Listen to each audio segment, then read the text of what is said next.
Nakararanas ba kayo ng low back pain o pananakit ng ibabang bahagi ng inyong likod? Magpakonsulta na agad sa espesyalista para yan ay maagapan. Sabi kasi ng World Health Organization, ang low back pain ang pangunahing dahilan ngayon ng kapansanan. Nasa frontline ng balitang yan, si JC Cosico. 5 taon nang nagsusuot ng back brace ang 70 anyos na si Nanay Piadosa. Madalas na kasing sumasakit ang kanyang likod mula nang siya'y mabalian ng buto. Masakit dito. Parang mayroon yung butong umaano doon, tumutusok na hindi ako bigla-biglang makabangon. Apektado na nga raw ang pang-araw-araw niyang pamumuhay.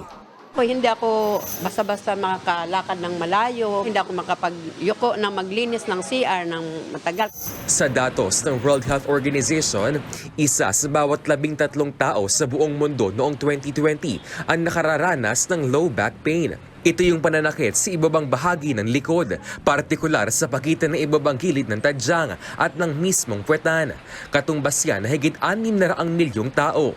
Habang sa 2050, tinatayang aabot sa 843 million ang mga makakaranas ng low back pain, lalo na sa Africa at Asia kung saan dumarami ang mga matatanda. Pero bakit nga ba sumasakit yan? Ayon sa WHO, iba-iba ang pwedeng sanhi nito. Una ay kung may bali o problema sa spine ng isang tao o di kaya'y meron siyang underlying disease tulad ng cancer at sakit sa kidney.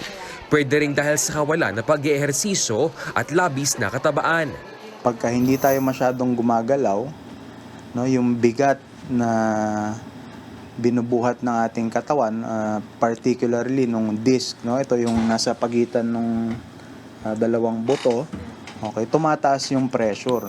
Kaya kung hindi mawala-wala ang pananakit ng inyong likod na umaabot pa sa hita, binti o puweta na parang kinukuryente, agad magpakonsulta sa doktor. Low back pain pa naman ang nangungunang sanhi ng kapansanan sa buong mundo ayon sa WHO. Pwede kasi itong lumala, no? Pag ang disc nasira, no, susunod na rin dyan yung mga joint, okay? Magkakaroon na rin ng problema sa alignment. Dahil dito, inirerekomenda ng WHO sa mga healthcare professional ang ilang hakbang para makontrol ang low back pain.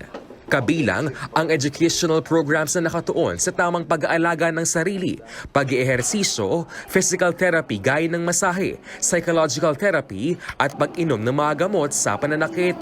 Hindi naman inirekomenda ang traction o paghila sa mga parte ng katawan, paggamit ng opioid painkillers na maaaring iugnay sa overdose at paggamit ng braces o suporta.